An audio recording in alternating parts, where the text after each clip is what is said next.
Hi, my name is Jordan Ford. I am from Hattiesburg, Mississippi, and I am 21 years old.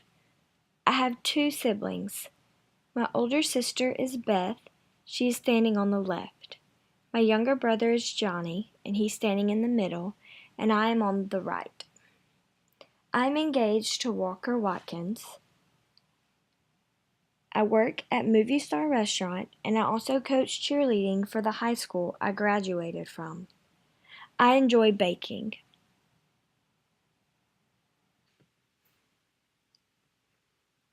This is my sister Beth. She is 24 years old. My sister and I have the same birthday. We are exactly 3 years apart. I like to think Beth and I have a good relationship, but we do have fights at times because we are polar opposites.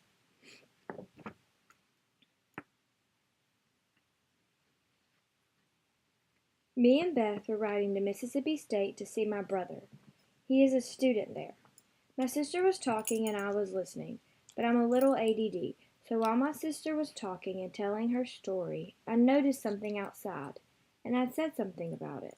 My sister got really mad because she thought I wasn't listening or paying attention to her. So then we got in an argument. In Chapter 9, it talks about conflict management skills. One of the skills listed is listen mindfully. The book says, you already know that mindful listening is a very important interpersonal communication skill. This is especially true in conflict because we may not want to consider the other person's ideas or criticisms of our ideas. What did I learn? If I would pay attention to her and make myself focus when she is talking, I would have listened mindfully to her while she was telling me something, then we would not have had a conflict. While we were trying to settle the conflict, I tried to listen mindfully to her so that I could hear what she wanted me to hear. For the future, I need to remember to listen mindfully to my sister when she is talking to me and during conflicts to keep us from having more arguments and to show her I care. If I am not listening and paying attention to her, she will think that I do not care, and that's not the impression that I want to give to my sister because I do care about what she has to say.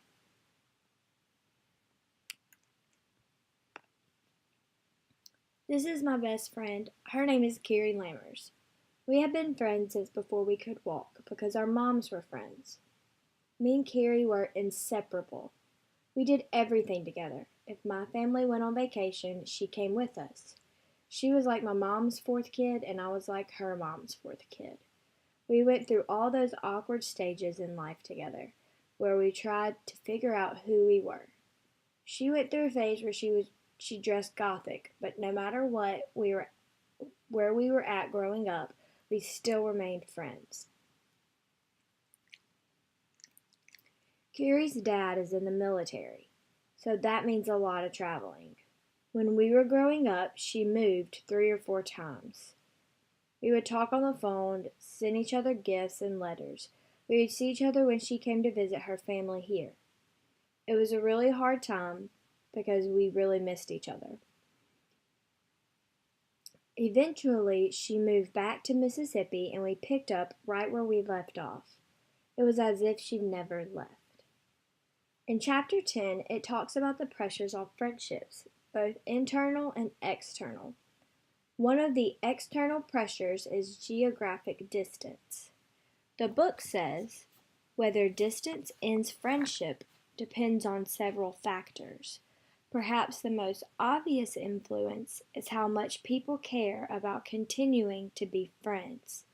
The greater the commitment, the more likely a friendship is to persist despite separation. No matter where Carrie moved, we still remained close and best friends. Like the book says, it depends on how much you care about the friendships, whether or not you remain friends. I learned that if you really do want to keep that friendship, then you will work at it to keep it intact. It's not easy, but if it's important to you, it is worth it. Me and Carrie spent many nights on the phone talking about our day and telling each other what's happened in our lives.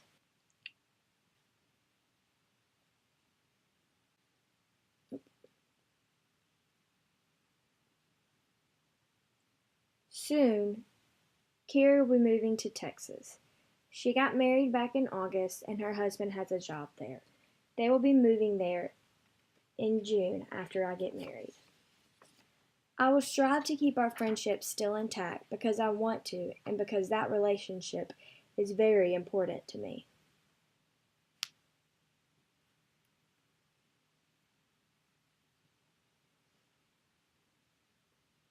This is my fiance Walker.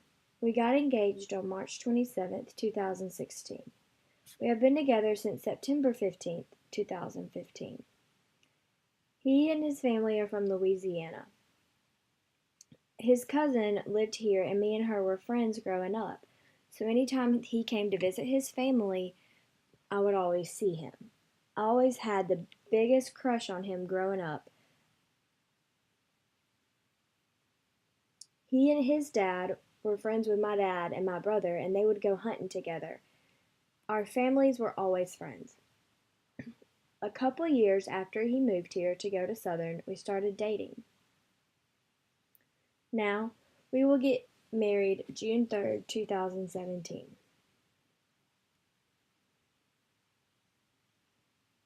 Chapter 11 talks about guidelines for communicating in romantic relationships.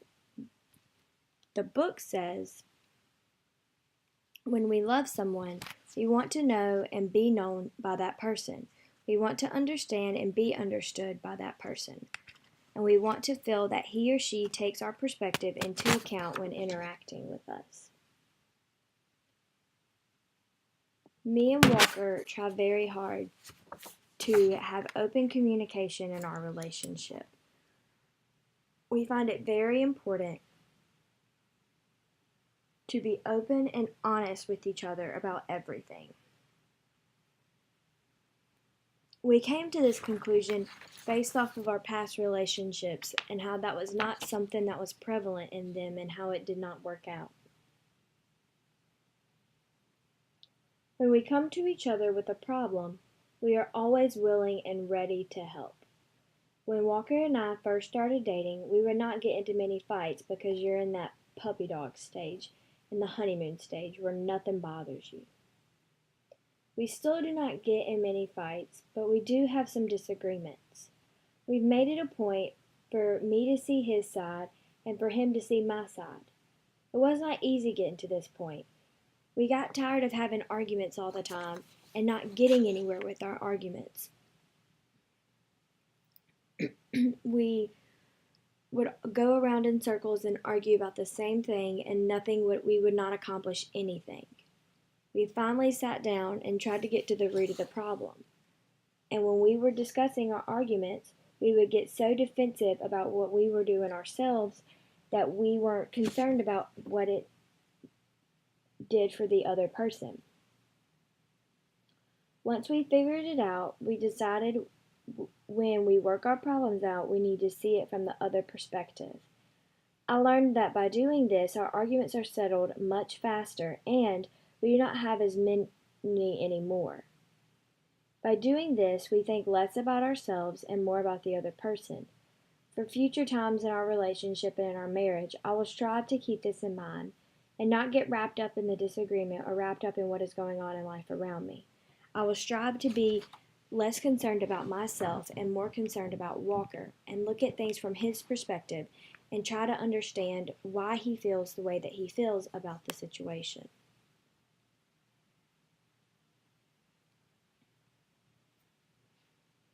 This is my family. My great-grandmother is sitting down. She's 100. My mom is next to her. Behind her is my grandfather's wife and her son, her husband, my dad, my sister, me, my brother, and my grandfather. Family is a very important part of my life, and I think family should be an important part of a lot of people's lives because having family is such an important and special thing. The other picture is me and my mom. Me and my mom have a wonderful relationship. We get along very well and she's a great mother. She knows when to be my mom and when to be my friend. And she does not get the two mixed up.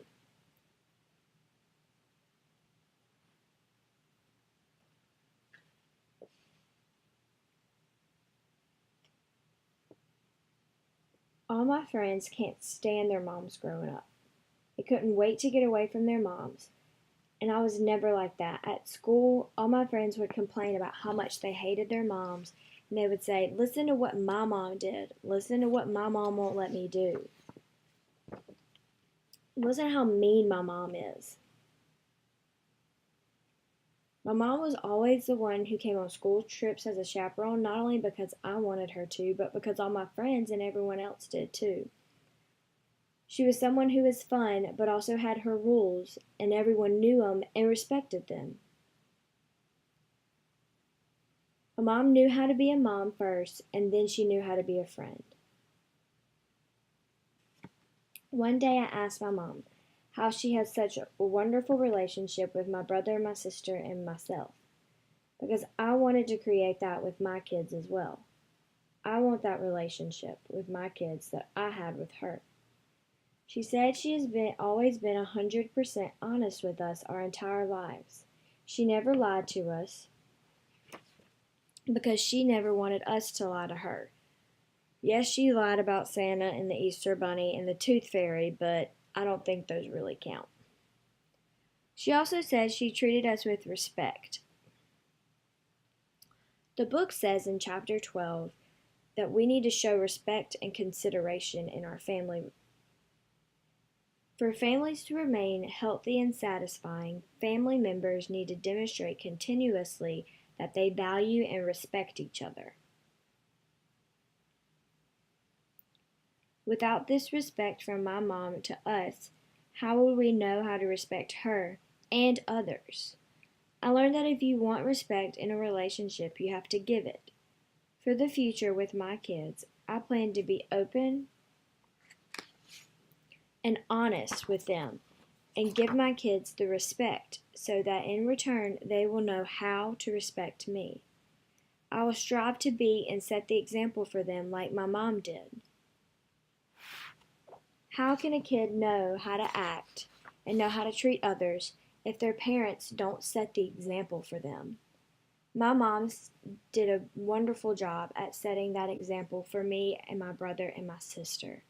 She showed us how wonderful it is to have a good relationship with your kids. Thank you for taking the time to hear my presentation and to hear what I have to say. This is the reference for my quotes from the book.